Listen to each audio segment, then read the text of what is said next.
Good evening, everybody. My name is Douglas Peers. I'm the Dean of Arts here at the University of Waterloo, and it's my great pleasure to be the moderator of tonight's discussion. I'd like to first of all start by acknowledging that we are living and working on the traditional territories of the Attawandaron, Anishinaabe, and Haudenosaunee peoples. The University of Waterloo is located on the Haldimand Tract, the land promised to the Six Nations that includes 6 miles on each side of the Grand River. Tonight, I'm delighted to see that we've got so many people coming out for us. Welcome particularly to the Math Circle for joining us tonight. One of the rare pleasures of being a Dean of Arts in Canada is when you can claim boasting rights. And one of the things I like doing when I'm meeting deans from across the country is pointing to events like these lectures and saying that we have very, very little difficulty here at Waterloo in getting out massive audiences for public lectures on fascinating topics. It's truly unique, and it's a credit to you, the audience, and the people of Waterloo that you're so engaged with us at the university that we can have these kinds of discussions. I've been associated with a number of other institutions, and it'd be very, very difficult to get this kind of turnout. So thank you so much for giving me those bragging rights. Tonight's lecture, it's part of the Bridges lecture series. The lecture series itself, Bridges, is intended to convey the very important dialogue that these lectures are intended to produce between various disciplines and faculties here at the University of Waterloo, particularly St. Jerome's University, the faculties of arts, math, and science. But also, I think the word bridge is also, as a metaphor, is also to convey, for those of you who are part of this community, the fact that we work very, very nicely across the various institutions. When I first came here to the University of Waterloo, everybody kept talking about the creek. I didn't know what they were referring to, and it's this body of water that over the last couple of days was actually quite large that lies between St. Jerome's and the University of Waterloo, and everybody keeps talking about the creek to me. But in fact, what's equally important are the fact there are bridges across that creek. And this lecture is one of those very important bridges that binds us together. Because as you read newspapers, as you watch the news, what you quickly come to realize is that the really wicked questions that we are trying to face in the world today cannot be explained by any single scholar or by any single discipline. They rely upon a dialogue and engaged discussion amongst people drawn from a very diverse range of scholarly interests. And tonight's lecture is testimony to that kind of spirit of bridging and dialogue. The title of tonight's talk is Beyond the Imitation Game, from Dieppe and James Bond to Blackberry and quantum encryption. I'm delighted to welcome our two speakers, and I'll say briefly words about both of them, and then I'll introduce them both to come up, do their presentations, and then we'll have a moderated Q&A section at the end, which I'm delighted to host. Our first speaker tonight is Peter Berg, who dreamt of being a scientist since the age of 10. I dreamt of being tall since the age of 10. He realized his ambitions. Sadly, I didn't. He studied physics in Germany before obtaining a PhD in mathematics from the UK. After academic appointments in Ontario and in Trondheim, Norway, he returned to Canada in 2015 to take up a position as Professor of Mathematics and Physics and Chair of the Department of Science at the University of Alberta.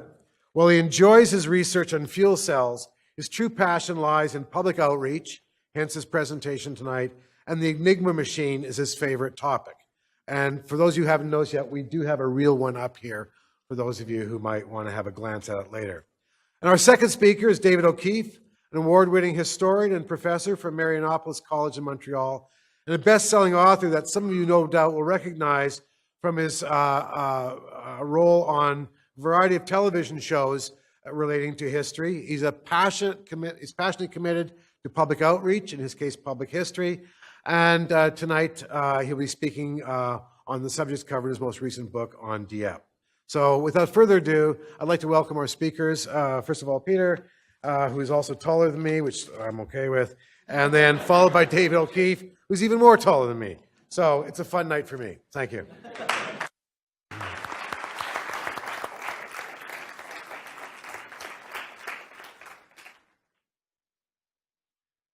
How does one communicate securely on a global scale?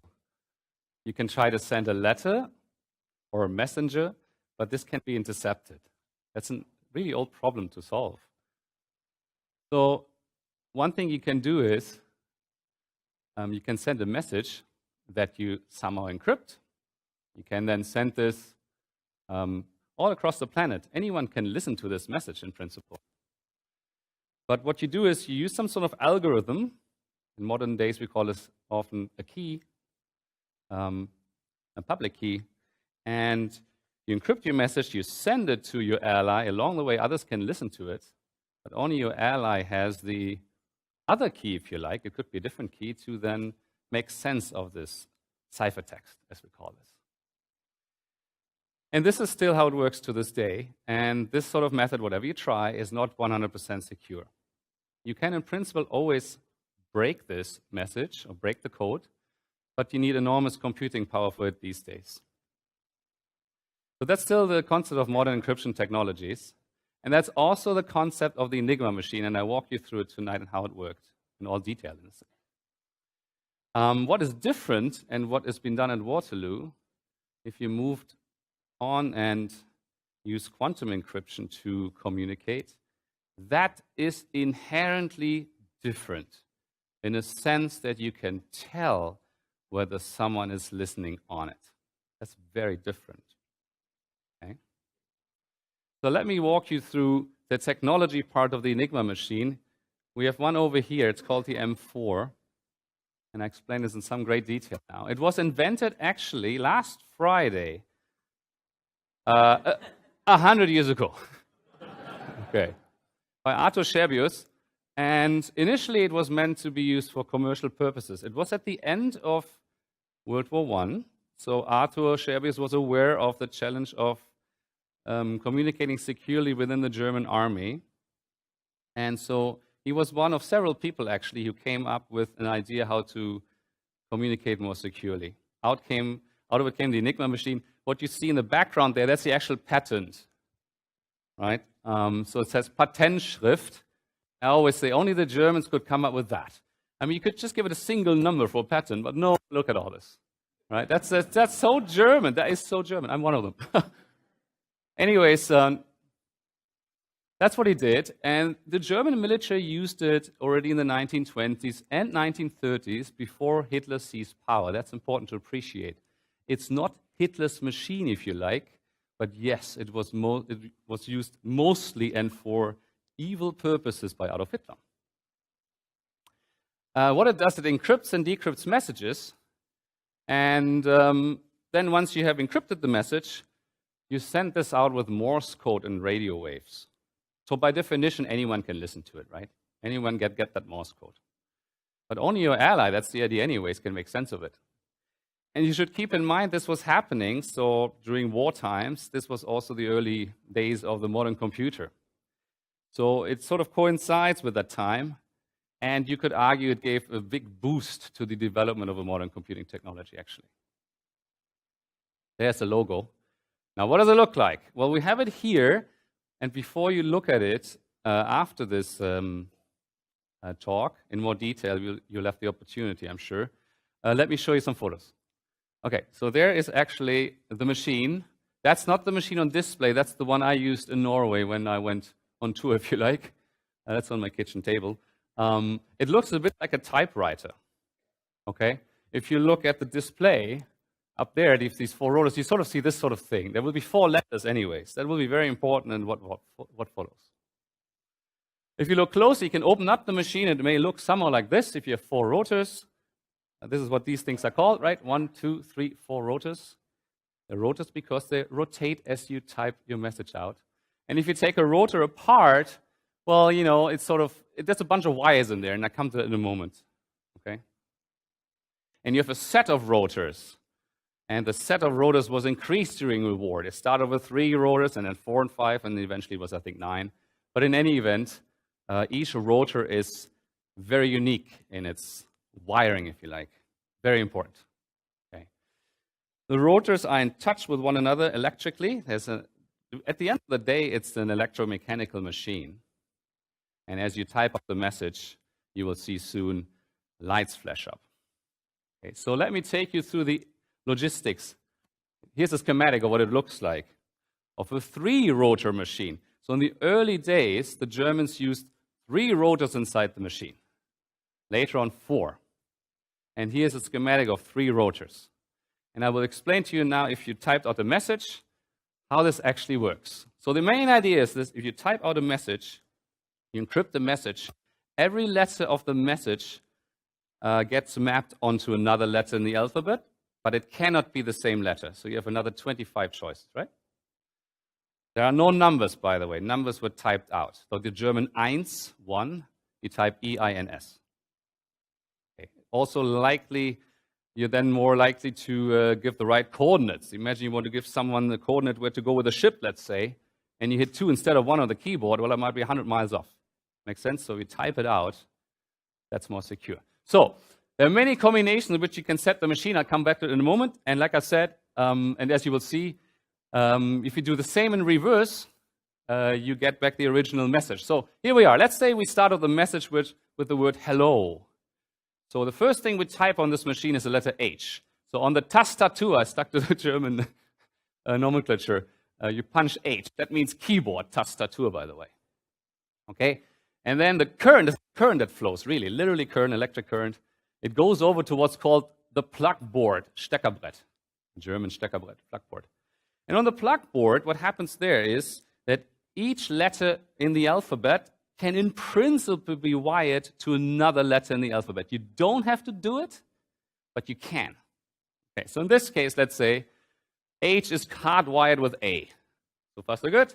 Then you send the current up to what's called Eintrittswalze, entrance rotor or something,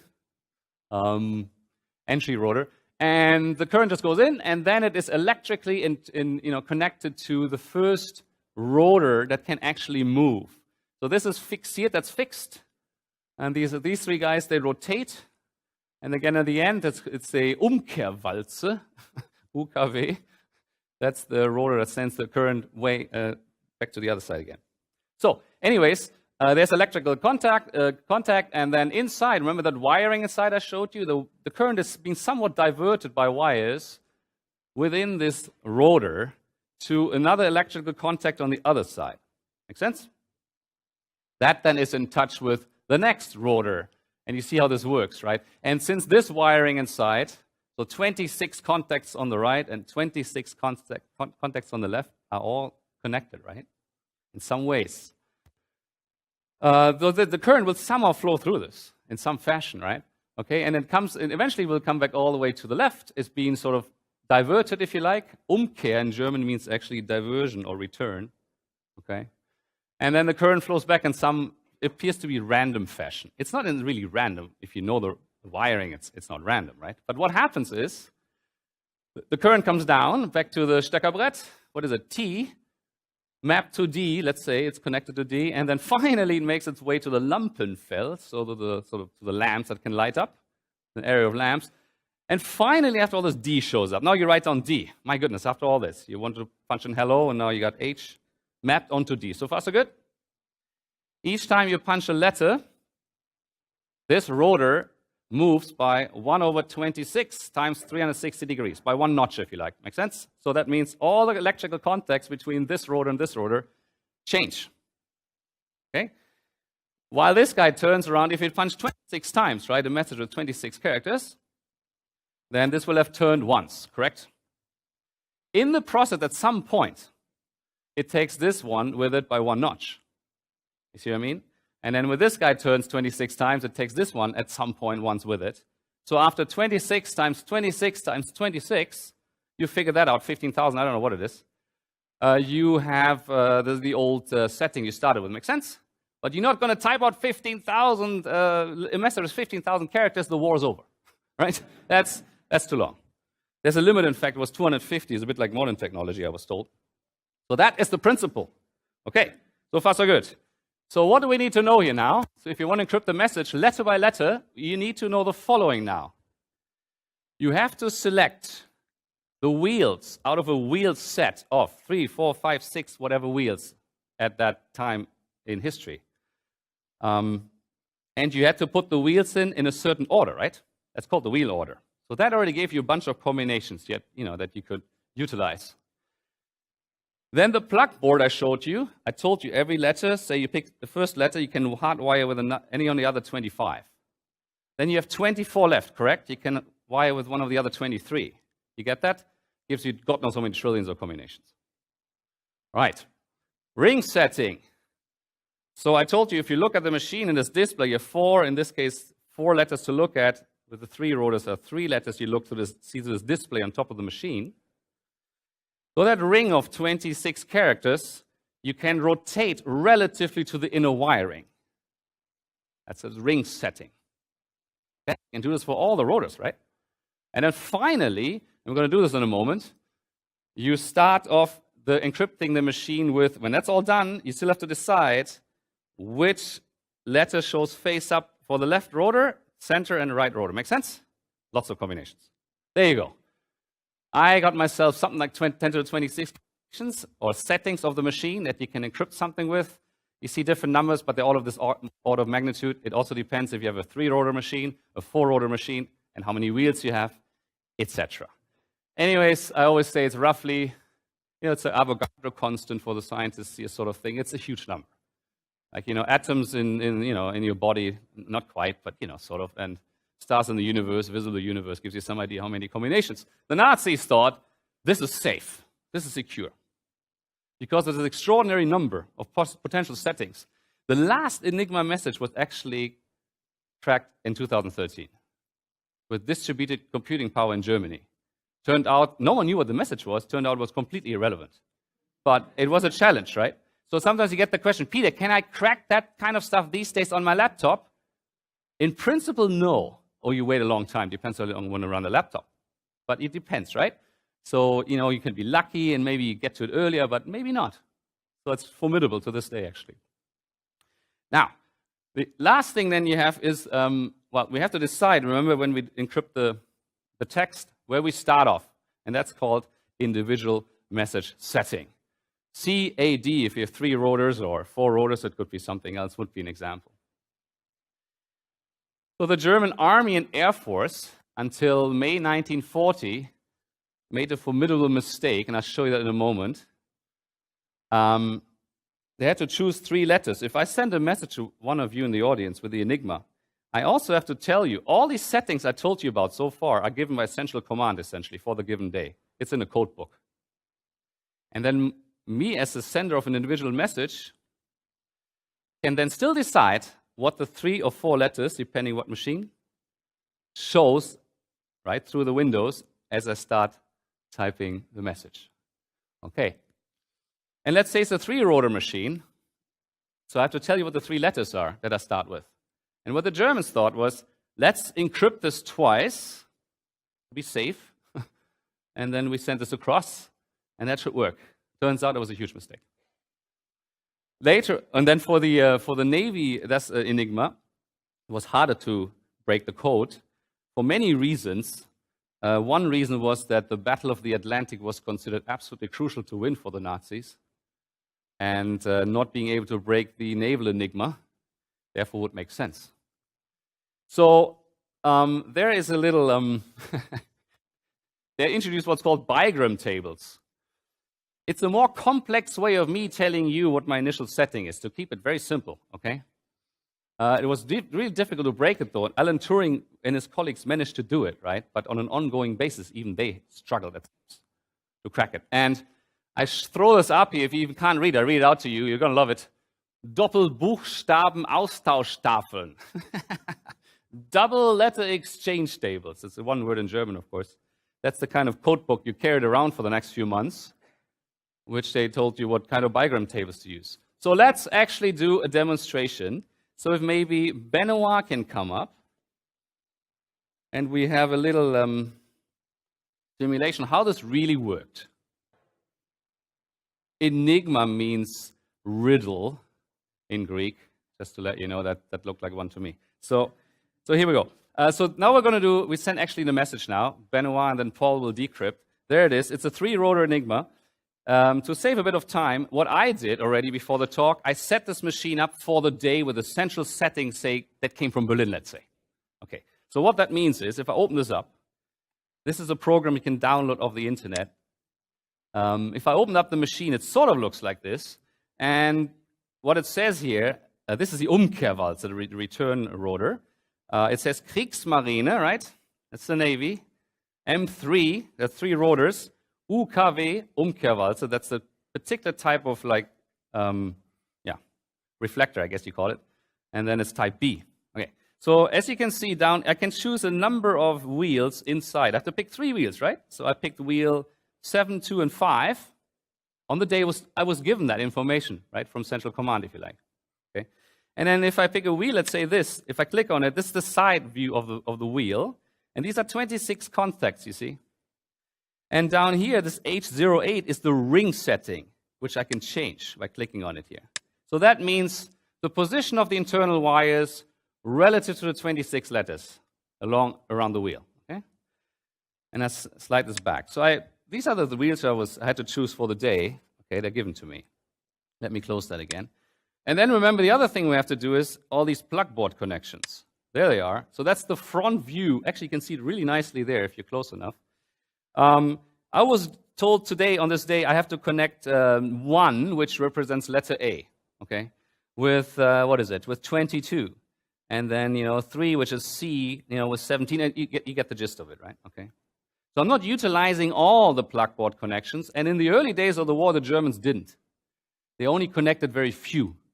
And it was easier to crack the machine, if you like, the code or the message. The more connections you make here, the harder it gets. Okay, here we are. So now one last piece of information before you start.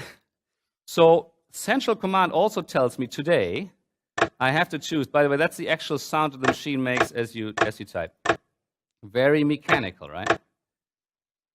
So they told me today I have to use the central setting, X, Y, Z. It could be anything, okay? It could be W, O, N, I don't know. Whatever. And Benoana wants to finally send this message. You want to send the message using ABC as your initial setting, okay, of the message. So now you punch into this twice ABC, just on this keyboard. ABC twice. All right, do it again. Yeah, very good. So you saw probably the lamps kind of lights flash. What happened was down here, it shows you what came out of the wash. So ABC, it's pretty small, but ABC was punched in twice, and it was mapped onto Z, Q, K, S, R, M. So far, so good? I write this down. So we're the operators of this thing. I write down these 6 letters. All right, so far, so good. Now, we choose ABC. Okay, here we go. ABC. Right. Now you punch in, this is the setting we agreed on, right? You encrypt it twice. I agree. Good.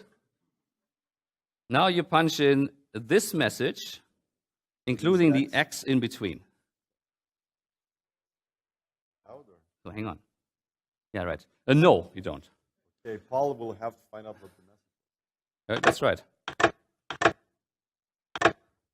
So while you do that, so words were separated with an X in German. X is not very common in X is not very common in the German language.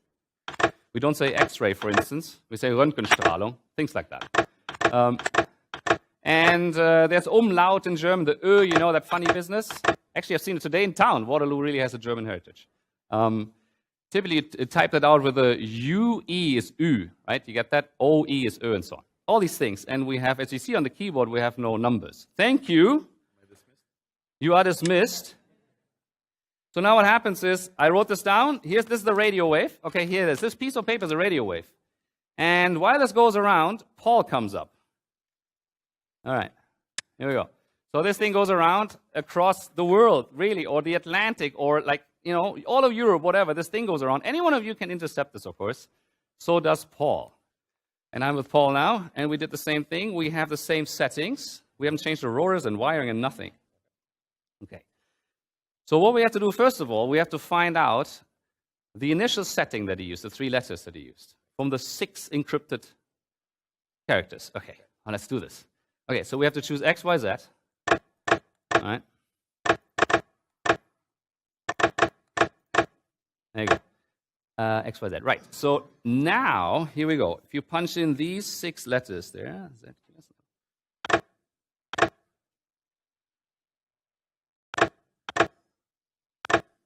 right. Let's see what we get. Right. Hallelujah. ABC, ABC. Ha! Here's the thing. Now you can have confidence, right? ABC twice. That's got to be the setting. Here's the big mistake. You know that the first letter that was encrypted is the same as the 4th letter. The second the same as the 5th. The third the same as the 6th. You have a correlation amongst the encrypted signal and characters. Aha. That's how you broke the machine. The Poles did for many years. Germans thought, let's make double sure, you know. Made a big mistake. So let's actually set it to ABC now. All right. Okay, the other way. I always forget which way it is. I would have been useless. So there you go. Okay. This whole thing in brackets there. Actually, or this one if you like. Same thing. Yeah. This space ignore. Just those. Keep as if there was no space. Yeah.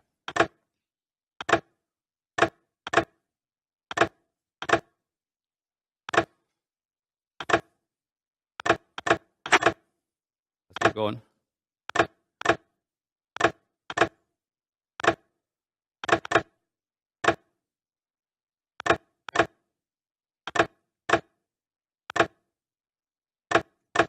Let's see if you got that right. That's not easy to type. I think so. Can you read this out? The X is just a space in between. Anyone? Right. Yeah. Right. Very good.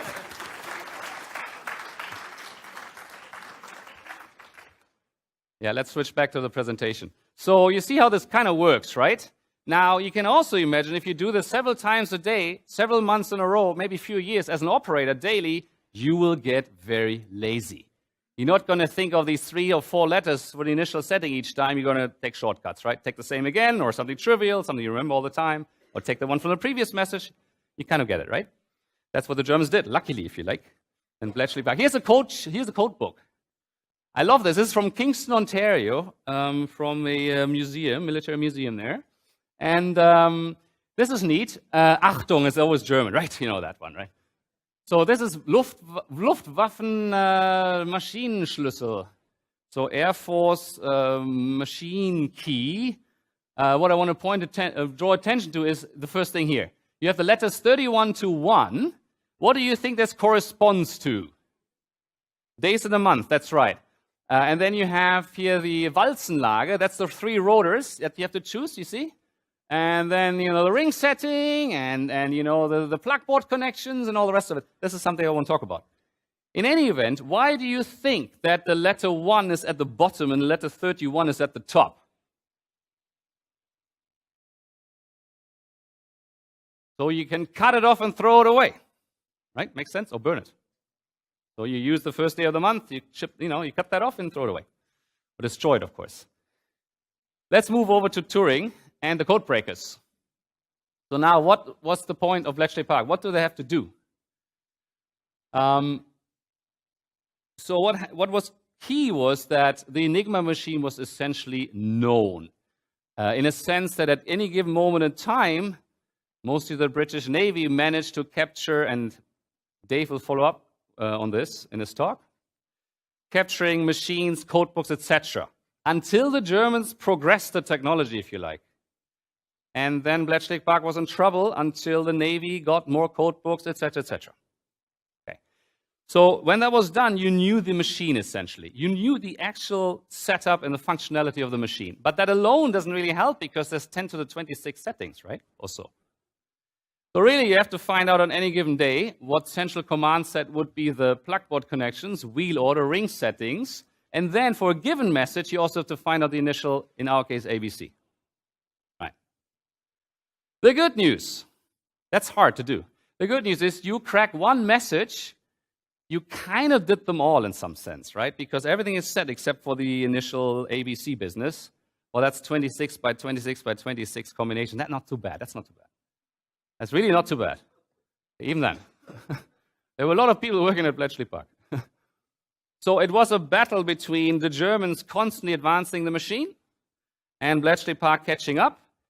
And the Imitation game, the movie, kind of gives you the wrong impression. Like, oh, we just did it over a pint. We're done for the war. No, not at all. You know? That's the key. Capturing this is absolutely crucial. Turing, as great as he was, and his colleagues alone, couldn't have done it. Very important to appreciate. So then luckily the Germans made these silly mistakes. They were utilized by Bletchley Park. One of the first messages cracked had the initial setting CIL, hence sillies. You get that? So, what were they?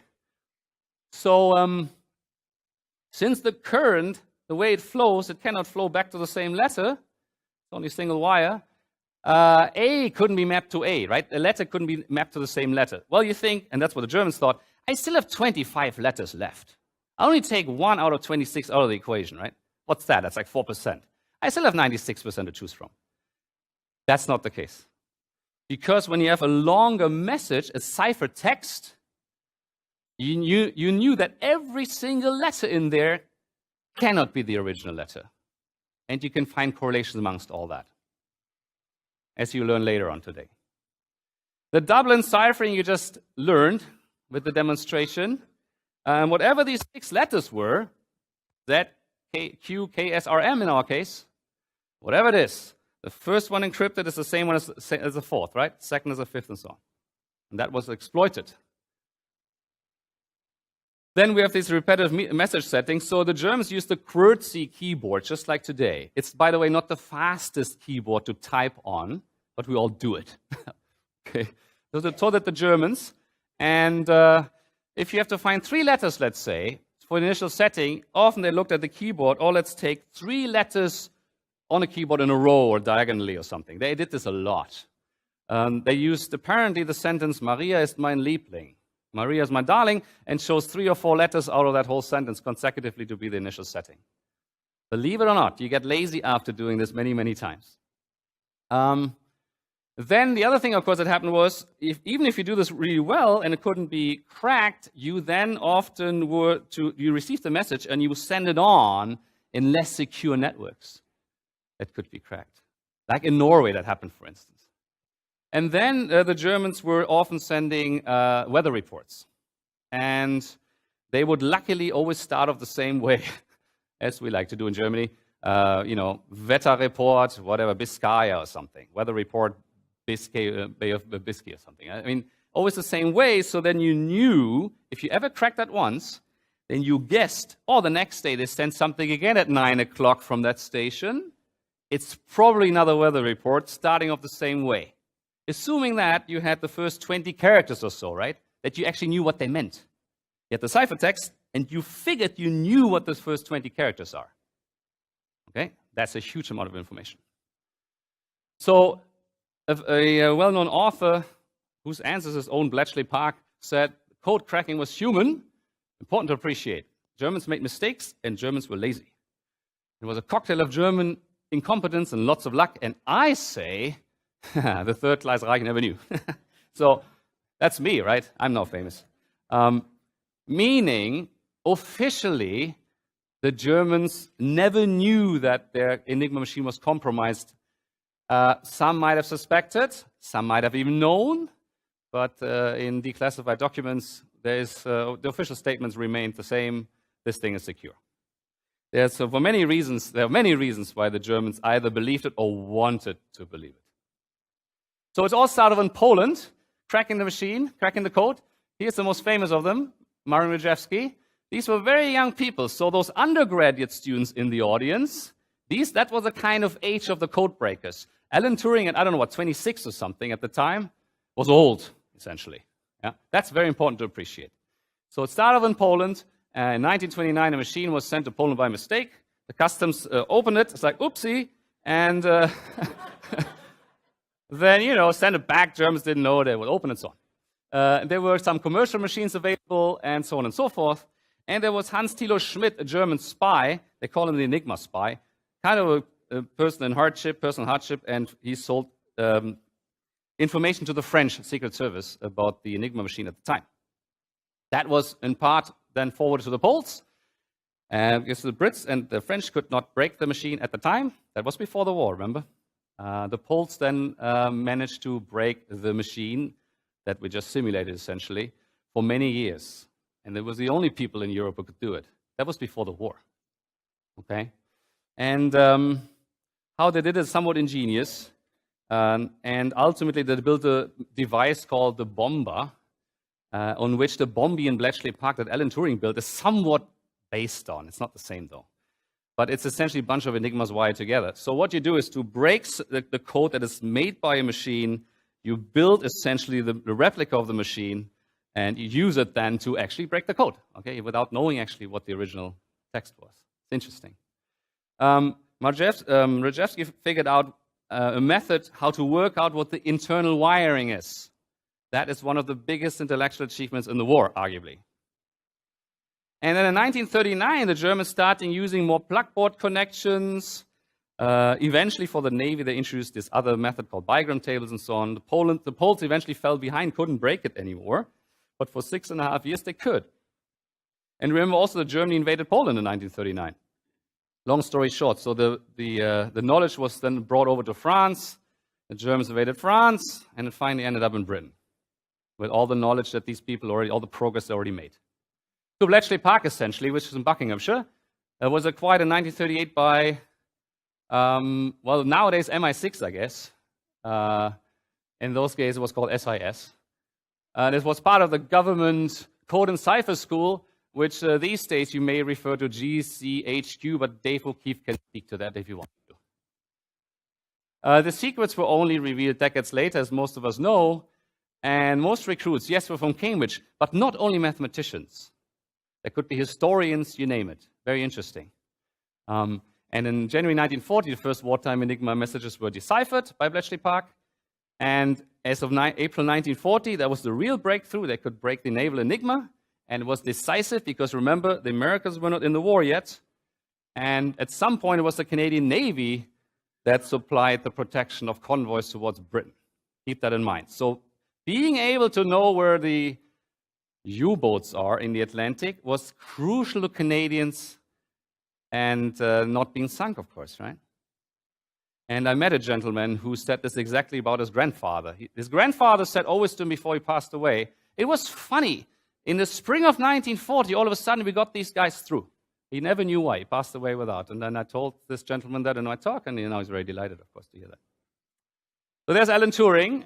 He died young, and many people in the audience would probably agree that he's the co-inventor, co-founder of the modern computer, artificial intelligence, and computing science. He defined those fields or progressed those fields more than maybe most people. He was very young when he became a fellow at King's College. I think he was the youngest person ever. I think Newton was 26, but don't quote me. So he asked himself, can machines think?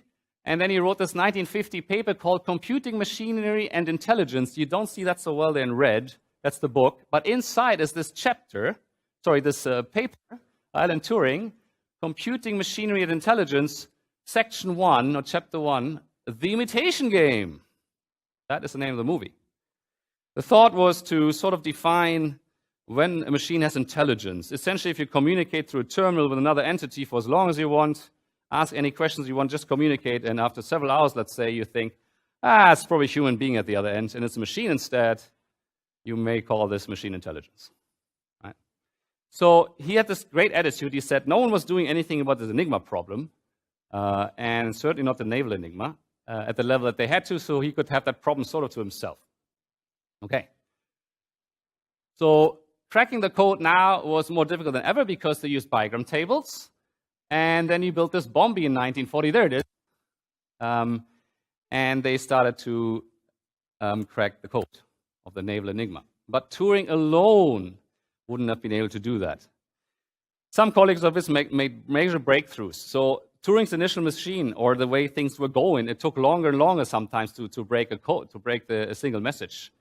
And there had to be some breakthroughs because there's no point in finding out weeks later what the message is. So daily would be good, right? Maybe within minutes or hours would be really helpful. And some colleagues of his, they then devised schemes how to do that more efficiently. It's sort of almost parallel computing in a way. I mean, between Turing and his colleagues, they figured out we can figure this out much faster. So he stopped working in 1943, and then the Americans take over with a lot of bombies of these machines. Americans built lots of them. They had more computational power. They were also not under the threat of being invaded, right? So here's the bomb if you open this up. When you open this up, again, it's essentially a bunch of Enigma machines wired together, if you like. And what it really does is it rules things out. Okay, so in the way it sort of works the following. You have a ciphertext, and you think you know part of it, what it actually means. Say, weather station Hamburg or something. Okay, you figure you know that, but you get the actual ciphertext. Then the question is, what setting of the machine, when you punch in, weather station Hamburg, gets you that part of the ciphertext? Does that make sense? And you assume something. And then you sort of crank through it, the assumption, with a big machine like this, many times per second. And no, that leads to a contradiction. This doesn't work. We throw this away. We throw this setting away. And you throw many settings away, if that makes sense. Then you're left with a few, and you could check those manually. That's really what happened. So what you need is what's called a crib. Some part of the ciphertext that you have confidence of that you knew actually what it meant. Those were critical. So you could sort of check all the weed settings with them, say 10 hours or so. I mean, it varied, right? Okay, but sort of order of magnitude. Towards the Americans, did it pretty fast, actually. Minutes, sort of, towards the end. Crossword talent was a huge advantage because the same mindset, right? If I assume this and that, do I get all the way to the end, or is there a contradiction along the way? Chess is a bit similar that way. Okay, and then, like I already said, you can do the rest manually. So again, absolutely critical to have what's called a crib. And since the Germans always advanced the machine, you constantly had to capture documents, code books, machines, etc. So this had a huge impact on the war, and two examples which had a huge influence in that regard is what happened in Norway and what happened in Dieppe, and this will be mentioned in a few minutes. So my last little piece here is on Canada's connection, and we're at Waterloo, so lots of you, I'm sure, know about William Tutt, and some of you probably know much more than I do about William Tutt. But there were other codes in the war, of course. So you had different militaries, different nations, different militaries using different machines and different ways to encrypt text. So by the way, the Germans also listened to the Brits for a long time, successfully. And the amazing part is that they never found anything in that pointed to the Enigma code being compromised. It is a miracle almost, but David can speak to that a little bit better than I can. You know about Native American code talkers probably, and there are many examples, and so keep that in mind. Enigma was an example. The Japanese used an Enigma, at least in part, and so it was important to break this thing. Maybe the most important, if you're an ally anyways, right, obviously. Here is our own Canadian, born in Britain, code breaker, William Tutt. There he is. And his first degree was in chemistry, and he became a famous mathematician, I would say, to me, he is. Worked on graph theory and other things. What he did was, so Hitler didn't, I don't know if he didn't trust the Enigma, but there was so much used, of course, that he thought, well, I should really have a machine that is even more secure. And so they built this Lawrence cipher machine. There it is. It has 12 wheels. You sort of count them here. And they're also unique wheels. No wheel is like another wheel. And this was used to encrypt messages, right? But the Allies never got their hands onto these machines. So all they got were the signals.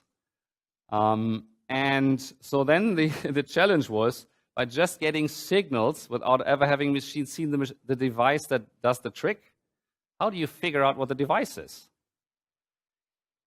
And with the help of others, but Tutt was the main person, he figured it out. And in fact, he figured this out from just a handful of messages. He sort of reverse engineered the machine with colleagues.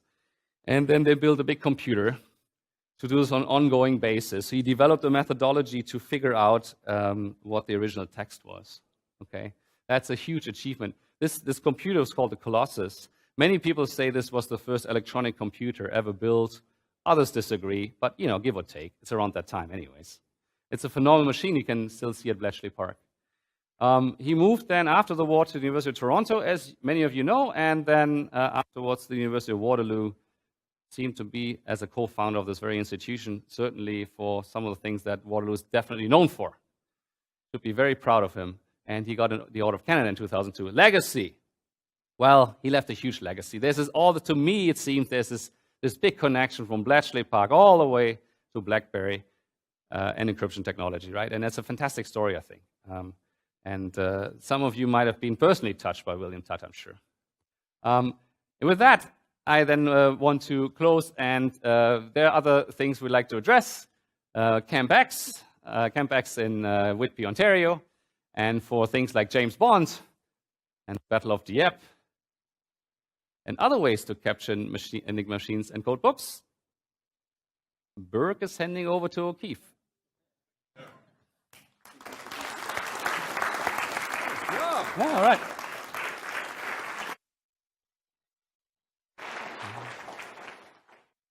Well, thank you, Peter. That was wonderful. I think what I want to do is take you guys back in time. Let's go to the period 1942, 40 to 42. Let's paint some context here.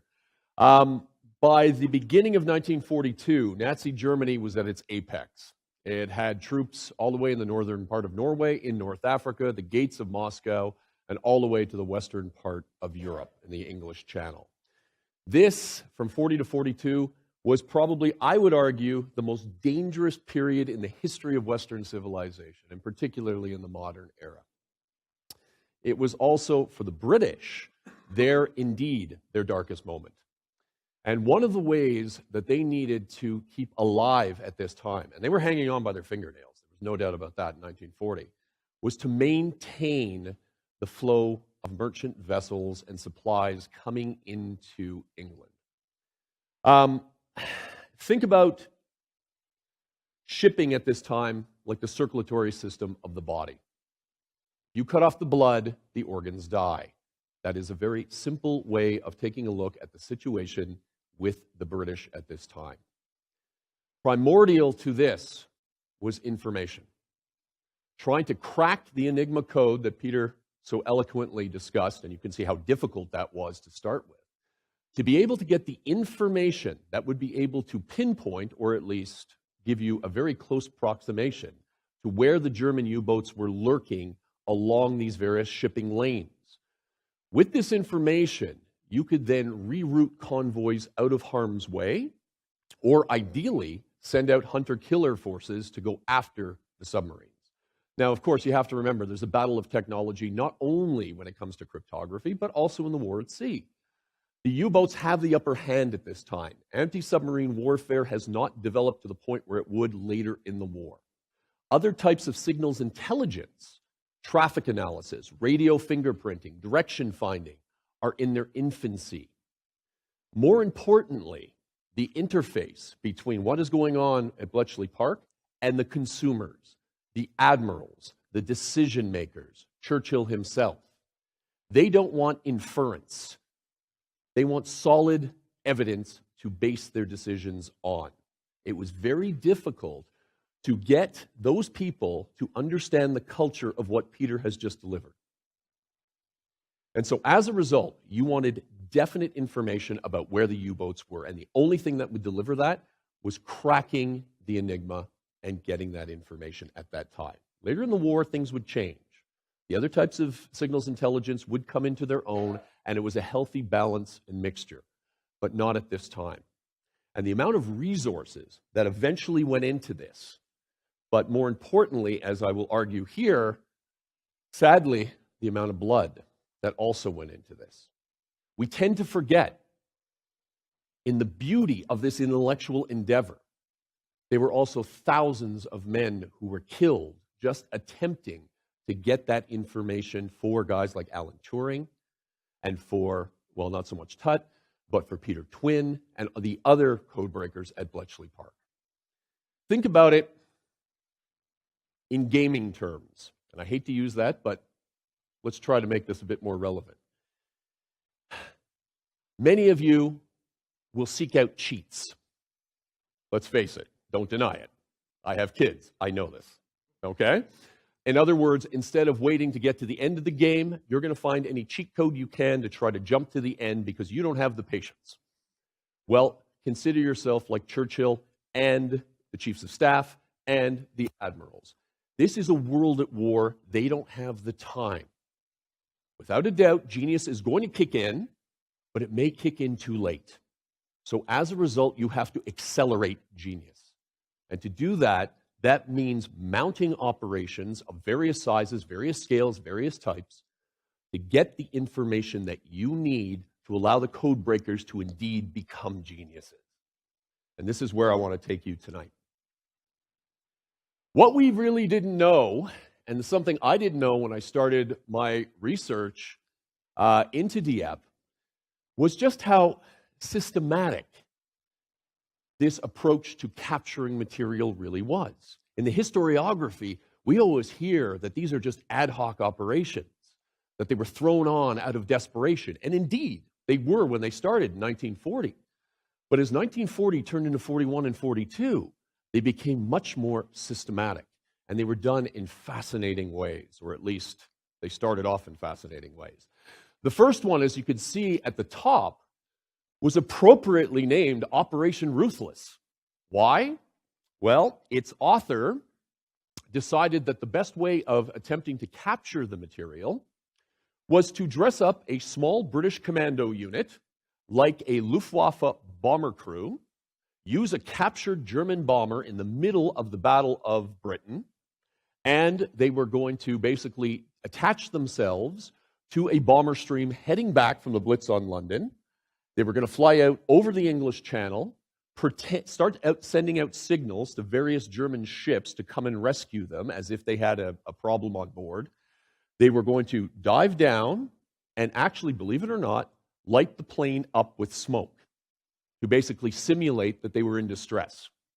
They were going to ditch in the English Channel and draw out a German rescue boat with the material on board that they needed. They were basically pulling off a Trojan horse play. So basically what they were going to do was they were going to jump into their life rafts, they were going to paddle over, and then as the German craft came over, a British plane would appear suddenly out of nowhere and come in and dive into the scene, drawing the attention of the surface craft crew. And while that was happening, the plane would come in, move off, drop its bombs as if it missed, and in that period, the commandos would spring the Trojan horse play, jump on board, grab whatever it was, the Enigma machine, the codes, the cipher books, anything else that they needed. And here's the best part: murder the crew to cover it up.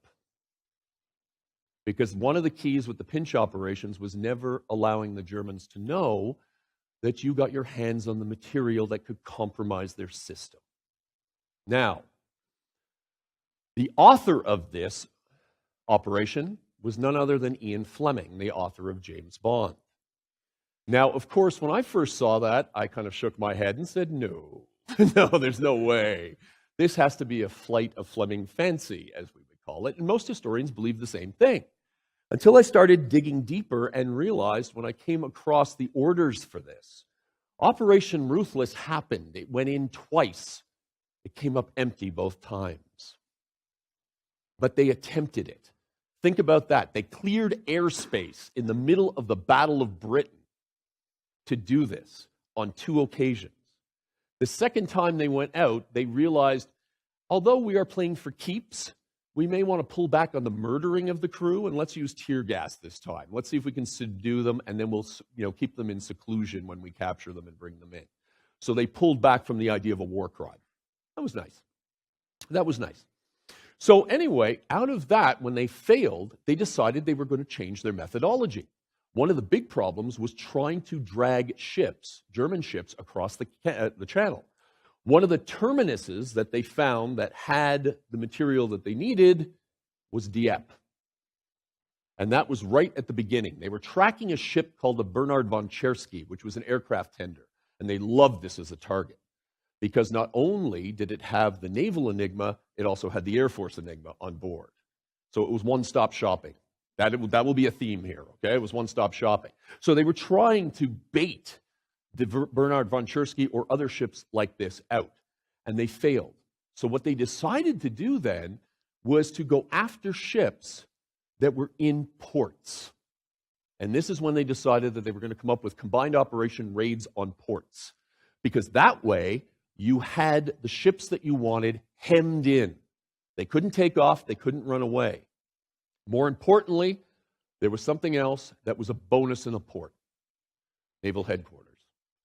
You had a naval shore headquarters, which early in the war were on the coast. Later on, after the St. Nazaire raid, they moved them back for safety.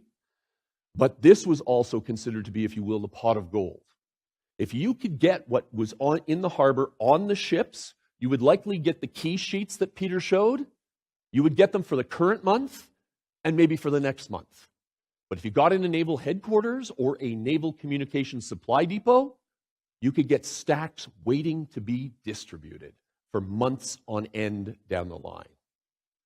Imagine that if you can get your hands on those. Well, this is what they did. In the spring of 1941, they went after Lofoten in Operation Claymore up in Norway. And they went after trawlers, small German trawlers, which contained the Enigma and the code books that they needed. Now, of course, the Germans didn't really pick up on this. You know, why would anybody go after a trawler? You know, what does it mean? There's nothing really there. And also, too, they're raiding the island. So as a result, it melts into the entire operation, which is exactly what they were looking for. Well, sure enough, they had great success. The first big break comes in 1941. And after that, they are able to systematically break the 3-rotor version of the German Enigma. This directly leads to the sinking of the Bismarck and a change in the fortunes in the submarine war. Submarine sinkings up to this time were through the roof. As soon as they were able to break in, they drop off dramatically. Now, the other thing was, because this was so successful, but combined operations was still growing, they didn't have a lot of shipping to continue to pull off operations like this. So they went back to their original method of trying to draw out ships. But this time, instead of sending out aircraft to do it, they sent out small naval forces. And part of the way to cover this up was to use overcompensation, what they would call using a steam hammer to crack a nut. So in other words, if your target was a small weather trawler in the middle of nowhere, you don't send one craft after it, because then they'll wonder exactly what you're doing. You send 2 cruisers and 3 destroyers. So in other words, nobody in their right mind would ever believe that that kind of force allocation would be laid on specifically for that kind of craft. So in other words, if the craft disappeared, well, it was incidental. They just ran into it. Well, this was also highly successful. They continued to pinch and pinch material and more material, and I would argue the British got drunk with success. And that's when things started to change. Although with the German hierarchy, most of them did not believe that the Enigma had been compromised, except for Donitz, the head of the U-boat arm. Although he didn't have the proof, he suspected it. And what they already had, and they were stockpiling, were the new 4-rotor machines. So he instituted a change. He ordered it in the fall of 1941, and it took effect in the spring, or basically the winter of 1942. But for the Nazi hierarchy, and this is the difference between the Germans, or the Nazis at this time, and the British, you have Churchill, who is open to intellectual endeavors. For all his strengths and weaknesses, he could absorb this and understand it. As a matter of fact, in World War I, he had his fingers wrapped around cryptography. When the German codes were captured by the Russians off the Berg, he was the one in England standing there receiving them when they came in. So he understood what this meant. You didn't have the same thing in the Nazi hierarchy. You had incredible cryptographers, great success. But one of the reasons why the Germans continued to have such faith in the Enigma was because nobody at the higher level of the Nazi regime could actually fathom or understand this. So as a result, you can argue that you have the war being won at this time, by the intellectual over the anti-intellectual. And this is where we're moving. Well, after they start to sort of get drunk on their success, they realize, oh my God, things are starting to change. There's something wrong now. The Germans are introducing new keys for their U-boats, but thank God it's still on the three-rotor, but there's something in the wind.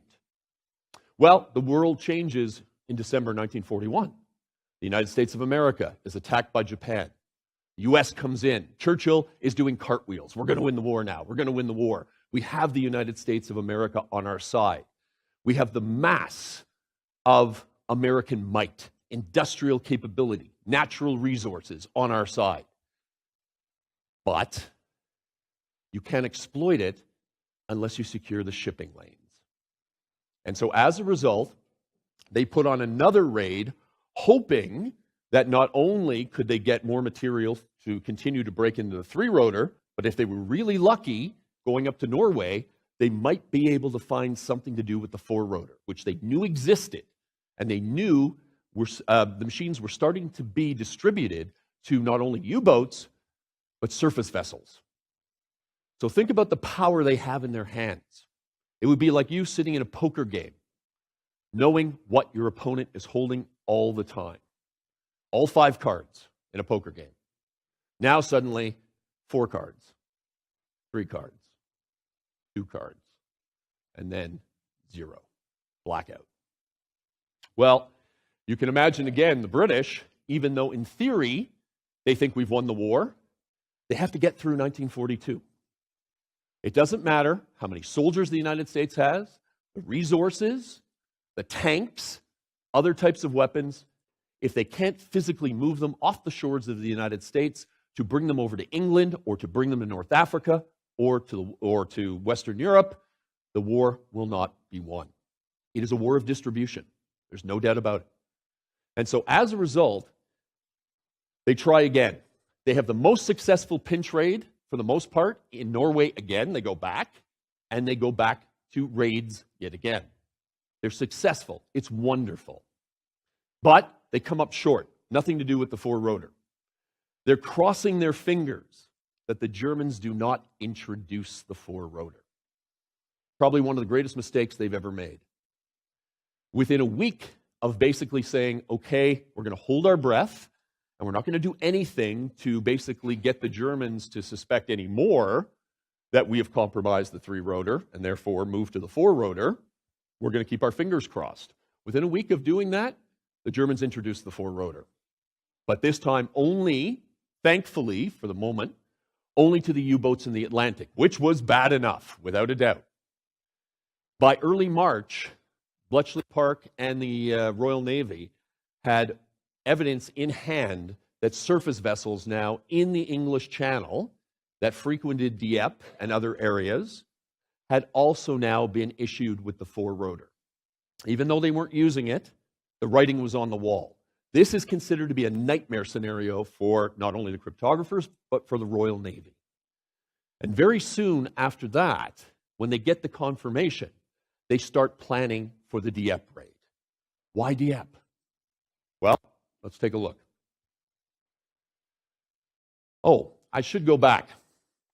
One of the things that sold me when I was doing my research, which took about 15 years to do, because I had found a document years ago that suggested that this could be the prime mover and shaker for the entire Dieppe operation. It took me 15 years to test that hypothesis. And one of the last things that solidified my research and solidified my conclusions was the release of material by GCHQ in 2013 that indeed indicated that there was a pinch doctrine, what I'm talking to you about today. That this was not ad hoc, this was not, just done something off the cuff, but there was actually a developing playbook, if you will, for doing something like this, to basically make sure that the codebreakers at Bletchley had what they needed, and basically that the beast that Bletchley Park had become now could continually be fed. So in this particular case, you had 3 different types of pinch operations. A pinch by chance, basically in the middle of a normal operation, you stumble across something. This looks fantastic. Pick it up. Make sure it gets back to Bletchley. It's important. Pinch by opportunity. Oh, by the way, we're putting on a raid, and, we may come into contact with a naval headquarters or trawler, so be ready to get the information, no problem. And then, when truly desperate, pinch by design. We need to solve this issue now, build up an operation, and put it on to get the material. So for me, the question was, what was Dieppe? Was it pinch by opportunity, pinch by design? We know it wasn't pinch by chance. So it came down to this, and that was the argument. By the way, I want to show you a little something on a sidebar. It may be hard to see up there. This is a picture from an American report at the end of the war.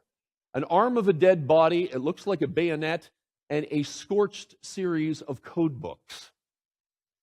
These were their teaching tools. This was part of the manual that they were using to teach the Americans how to pull off pinch operations. By the way, that's the reason why the Americans were at Dieppe in the first place. They were there to learn. Part of this had to do with another issue that was going on behind the scenes, the race to monopolize cryptographic technology. In 1942, this essentially, I would argue, is one of the last natural resources that the British have to stand toe-to-toe with anybody else in the world. They'd been selling off assets. They'd been trading bases for destroyers. Now they have something that's important. And when I sat down with the legendary Sir Harry Hinsley, who was all over Bletchley Park at this time and responsible for negotiations and for the agreement later on in the war that the Americans and the British had, he told me very simple, this is the way it worked. We staked out our claim to cryptography in the West. The Americans could have it against the Japanese. We agreed that we would provide the Americans with everything that we had when it came to the product. In other words, the information that we were decoding. We would give it to them.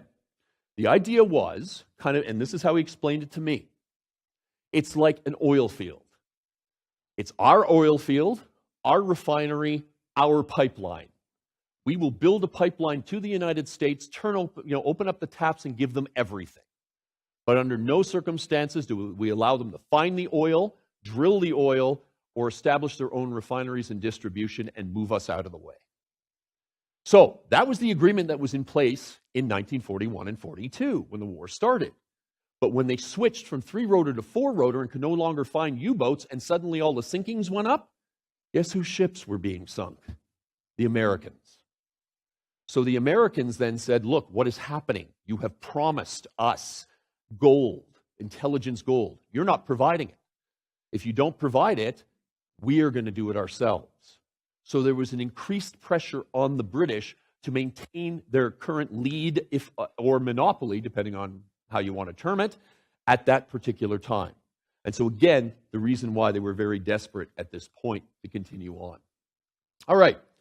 Now, when you know anything about pinch doctrine, and this is the key, it's predicated on surprise, almost to the level of being ludicrous. Now, obviously, when you're putting on a military operation, you obviously want an element of surprise. It always helps if you can surprise your enemy. But there's also tactical reality. In other words, you can only go so far with surprise before you actually have to deal with your enemy. The problem with these pinch operations was the ones that started at the beginning were so successful. It was success after success after success. And guess what happened? They never thought by the time they got to something like Dieppe that it could ever go wrong. Everything had been falsely reinforced by success. And so as a result, they weren't drawing the proper lessons. They were getting bigger, they were getting greedier. You had a character like Lord Louis Mountbatten who takes over combined operations. And by the way, most of you probably don't know, Lord Louis Mountbatten, who was considered to be a rather fluffy royal figure, and he may have been, also understood cryptography, and he was the one who designed the signals scheme for the entire Royal Navy in the Mediterranean. He understood this. And by the way, so did Ian Fleming. Ian Fleming, the author of James Bond, who was the assistant to the director of naval intelligence, had his fingers in every part of the intelligence pie. He was dealing with MI6. He was dealing with GCHQ. He was at Bletchley Park all the time. He was also a student of cryptography, which we never knew before. Yes, for those of you who may know something about Fleming, when he passed away, he had one of the greatest collections the world has ever seen of first edition science and technology books. This was his passion. He was a technocrat, loved it. Guess what his #1 book was, or his #1 author?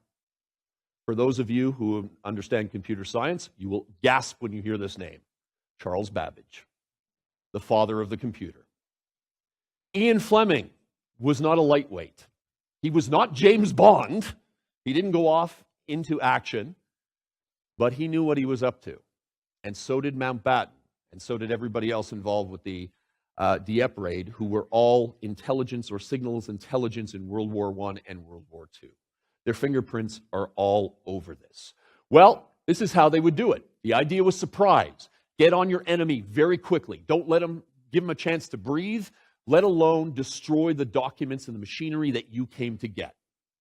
The firepower did not have to be destructive. You didn't want to completely destroy what you were coming after, right? You basically had to pin your enemy, get close, kill him, grab the stuff, get out. The other thing, too, was that you had to get a route to get out. You couldn't just storm in, hope that everything went, according to plan, and walk away. You had to be able to create a pipeline to extract the information out, even while the battle was raging. And this is exactly what they were doing in Norway and later on in Dieppe. Also, too, at the end of it, you had to cover your tracks. So wherever you went in to pilfer the information from, or the material from, you blew up. And as a matter of fact, had Dieppe actually worked, had the British and the Canadians reached their targets, Dieppe itself, if any of you have ever visited it now, would not be the same. The destruction plan for Dieppe was immense. Not only the entire harbor was going to be leveled, but as a nice little public relations gesture, they were going to detonate about 2,500 German torpedoes, which were stored in the cliffs. So basically, had they done that while they were in the middle of the channel, you probably would have had shattered windows in London because of that kind of explosion. An explosion like that probably would have matched something like Halifax in 1917. So Dieppe, as we know it, would not be the same. So think about that. Also, too, the bottom. Heavy casualties, and there was one thing I forgot to put up there, justification for mounting these operations and incurring heavy casualties, even to the last man, were considered to be okay if you were going after what was considered to be A1 targets. What were A1 targets? Naval Enigma. Right there in black and white. You can see the urgency. 3 forwarder versions, cipher tables, setting machines, anything and everything that Peter just told you about, basically all the ingredients for the cake. Then you have what is called the RHV code book. That is a reserve code book that they used to do. What a lot of you probably don't know is the Enigma used to break down quite a bit. And as a result, you were stuck.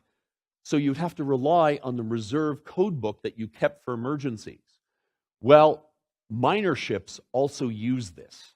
So if you could capture that, you would be able to get the cribs that Peter was talking about to then use in the decryption process.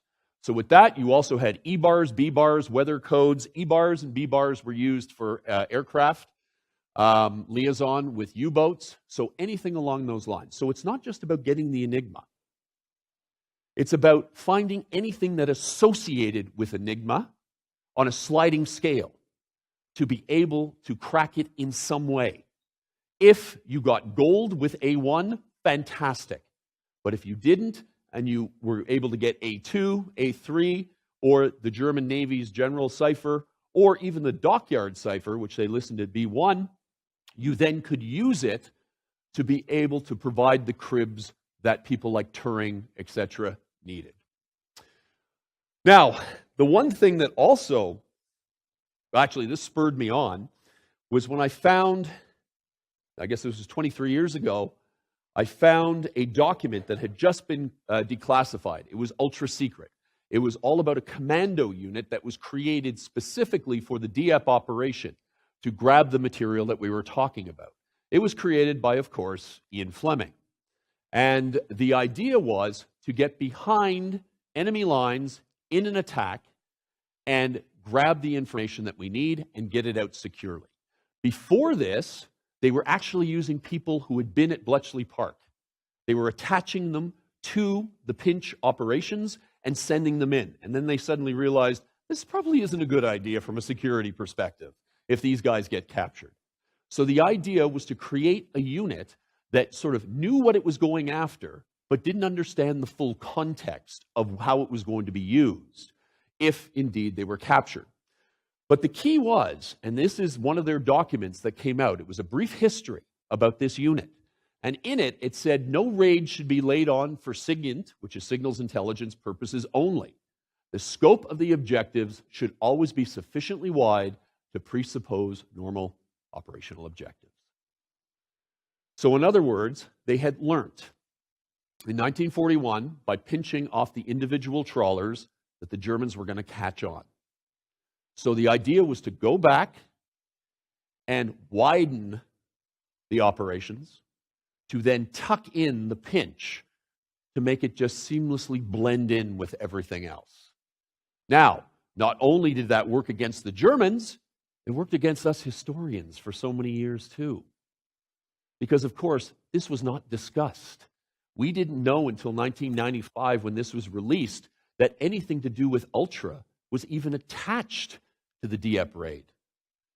And, of course, it took me another 15 years to put all the pieces together, because it took that long for GCHQ to start a pragmatic, or a protracted, I should say, release of material.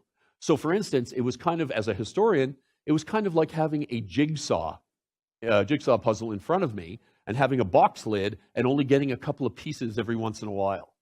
And eventually, it all started to come together. Well, at the end of the day, sadly, and I've already discussed that.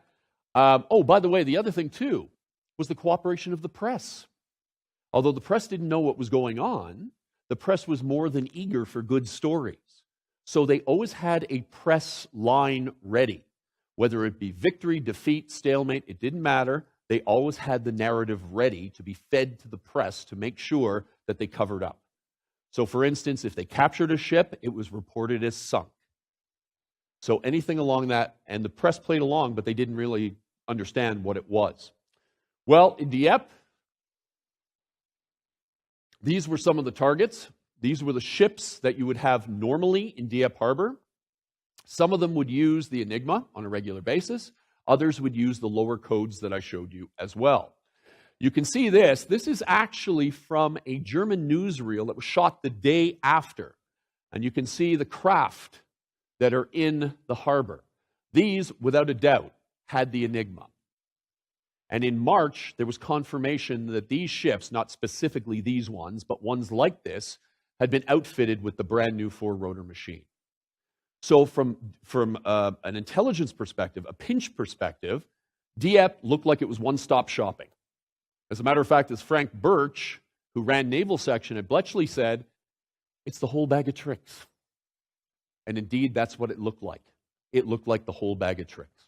Now, as most of you know, Dieppe turned into an incredible disaster. I'm not going to get into the planning of it, but 6 hours, 1,000 Canadian, British, and American troops are killed in 6 hours of fighting on August 19th, 1942.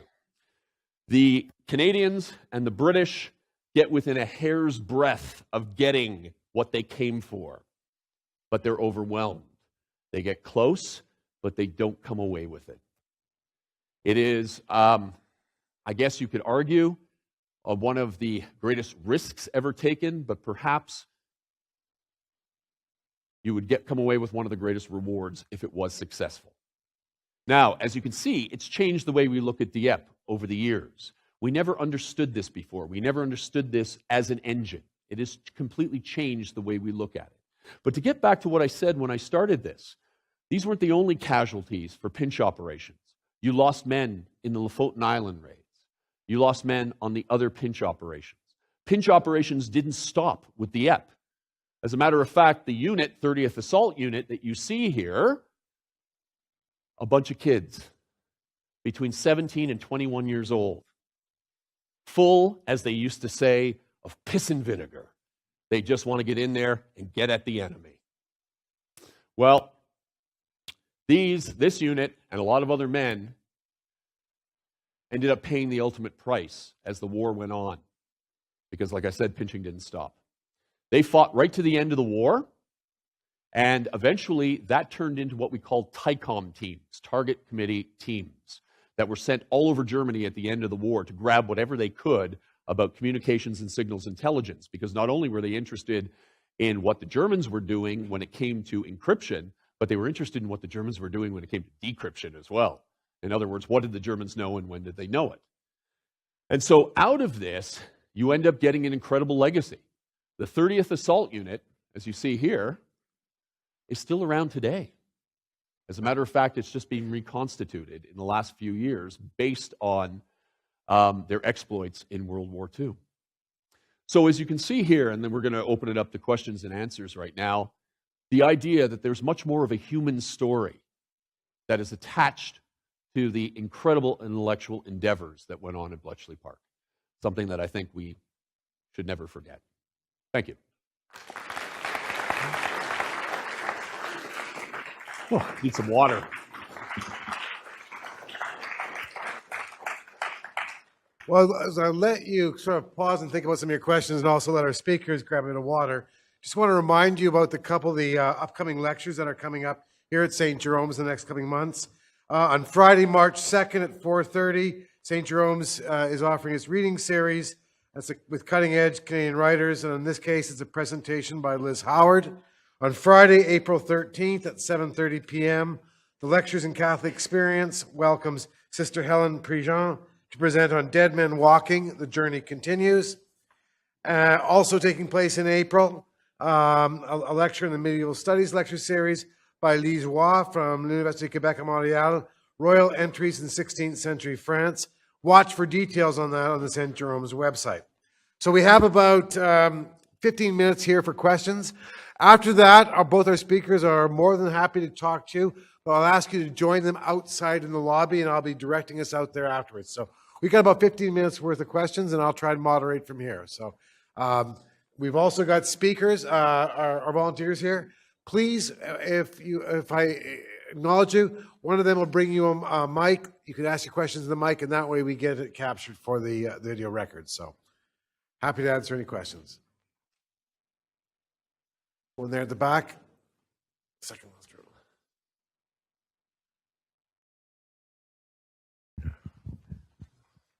Thanks. You kind of left me hanging there. The Americans were mad that their shipping was being sunk. The 4 rotors were being distributed. Obviously, they were being put in use. And Raid and Dieppe didn't get the results that they wanted. So What happened? what happened? Well, as a matter of fact, something that they couldn't count on, which was chance. There was a sinking of a German U-boat in October, just off in the Middle East, or just off in the Mediterranean off the Middle East. And they were able to capture one of the machines and the code books. And out of that, they were able to start to tap into the 4-rotor. Now, the other thing that was happening, I should have probably told you this, is that they were developing the 4-rotor version of the bombs that they were using to help decrypt the 3-rotor. One of the big problems was you could try to use 3 rotors on a 3-rotor bomb on a 4-rotor problem, but it would take something like 38 days to have a hope in hell of breaking one. So it really wasn't efficient. So what they were doing in the interim was rushing through the production of the 4-rotor bombs, which the Americans were the ones who took the lead on, because they weren't going to wait for the British anymore to do this. So what happens was, when they ended up pinching some material by chance in the fall of 1942, it then started to open the door slowly, if you will, to full exploitation by summer of 1943.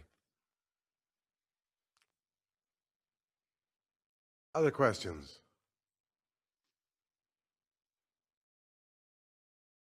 Right here, second row, please. Hi. So since there was so many secrets about the cryptographic methods being kept from the Americans, I believe that there was some communication between Turing and Shannon later. Can you comment on how Well, that might have yeah, thank been you. I mean, related? basically, the cat is out of the bag after the problems with the four-rotor. The British realized they cannot provide what they said they were going to provide, so they decided to bring the Americans in on the problem within the naval aspect. They were worried that if they didn't provide anything or let them in, that the Americans would push them out completely, not just on the naval question, but on all questions. So it was kind of like lesser of two evils. In other words, we better let them in. So that's one of the reasons why you see cooperation increase as the war goes on. It was just inevitability. The British actually realized, look, you know, the Americans are steaming ahead on this. So it's better that we are partners. If not, they're just going to cut us out. Here. Seems to me there was an emphasis on naval attacks to try and get the machines one off by trawlers, whatever.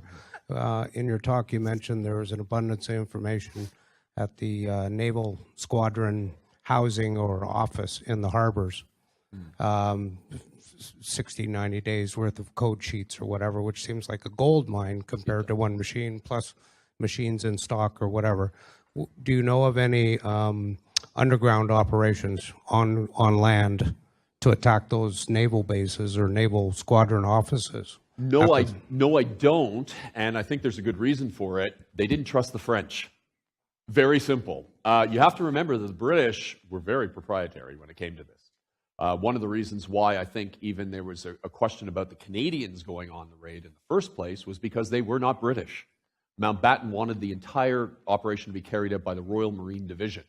And when he did not get that, he carved the pinch core of this operation out of the Royal Marines, created the Royal Marine Commando out of this, and then brought the Canadians in, if you will, kind of like the helmet and shoulder pads of a football player. In other words, to be able to provide the protection for these guys to get to their target. And then we find out later that the Canadians actually played a role, or were supposed to play a role, in the pinch. When the Canadians stormed over Main Beach, if you've ever been to Dieppe, you know it, they were supposed to push right through with the tanks, with the engineers and the infantry into the harbor, and they were supposed to seize the area, or basically pacify the area to allow the British commandos to come in. Now, of course, if they didn't reach the target, it didn't matter. The British commandos were going in, come hell or high water. And so they were willing to take heavy casualties to be able to come away with this. I don't think they expected to take as many as they did at Dieppe. They expected it to be a bit more of a cakewalk than it really was. But yes, Dieppe, as I found out, Dieppe and Bayonne, two of the areas that were selected for pinch operations in that period, were the only supply centers for naval communications at that time. And the only place in the Channel was Dieppe, the only place on the West Coast was Bayonne. Both were targets for obvious reasons. So if I can just add one thing. So the Brits managed to capture Enigma documents and material and machines of U-boats also, right? That's in the Atlantic, for instance, right? So by the way, U-boats, German U stands for undersea, underwater, Unterwasserboot. Okay, underwater boat. They could only remain below the surface for so long because the battery would eventually run out of power. So at some point you have to service with your U-boat.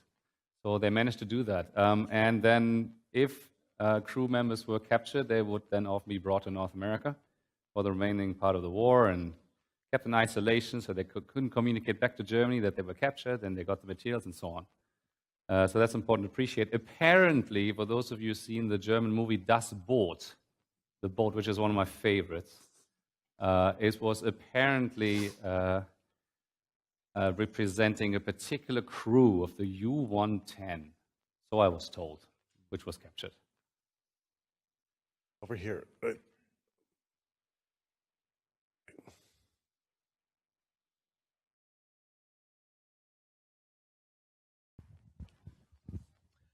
This is a history-related question.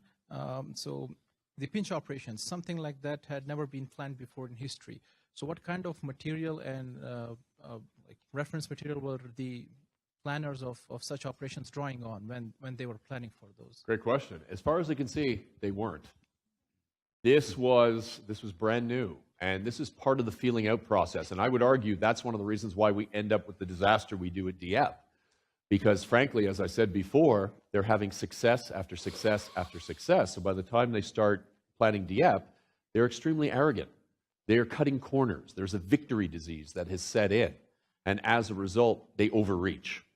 But from what I can see, they do learn the lessons after that. And so after this, as far as I know, there are no other pinches by design. After this, they're like, wait a second, we've overreached. Let's do it simply by opportunity. We know that the invasion of North Africa is coming. We know that there's going to be operations in Italy. We know there's going to be a big operation sometime across the English Channel, the invasion of Normandy. Also, too, with the pinch by chance in the fall of 42, the urgency decreases. And as a matter of fact, it goes the opposite way. Now that we're in, we don't want to put on any more pinch raids that may inadvertently tip off the Germans. And they also have to be very careful about incidental contact as well. So it's a very, very difficult game to play. But to get back to what you were saying, as far as I can see, there was nothing, at least in this design, that they were drawing on at all. And that was one of the reasons why they were so excited to sell this to the Americans. You know, see what we can do. Over here, one more question over here. In the blue shirt, yes. Peter, you mentioned that quantum cryptography is inherently different in that you can know who's hearing. Could you touch a bit more on that? Of course, you probably have a lot of people sitting around you right now who could really explain it to you, but but maybe that's a secret in itself. But in any event, so as I explained before, in case of the Enigma, but it was also the case with other encryption technologies. As you saw, you would send this by Morse code, right? In this case, for the Enigma by Morse code, and anyone can naturally, it's a radio wave. You can just listen into this Morse code, which is what was done, of course. By the way, if you did that through triangulation, right? If it's coming from a U-boat, let's say, right? Through triangulation, you could maybe also identify where that U-boat is, by the way. Okay. In any event, you have the ciphertext. And if I was to communicate with David, let's say Fritz in this case, not Dave, right? Hans and Fritz. Hans and Fritz. Hans and Fritz. So, sorry.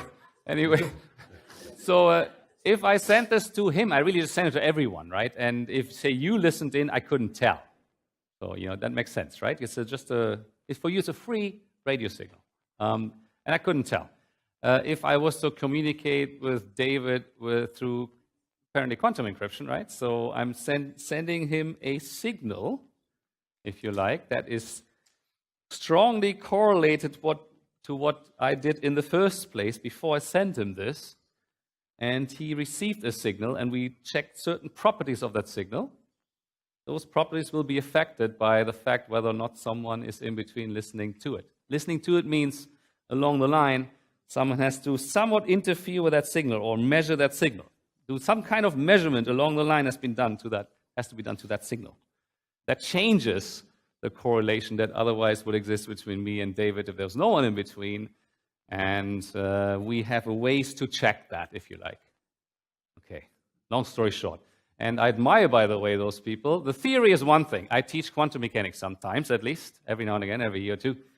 And well, no one understands it, as some physicists would say anyways, but I teach it. I'm one of those guys who teaches it and doesn't understand. So, in any event, and then I tell the students, how dare you fail my final exam?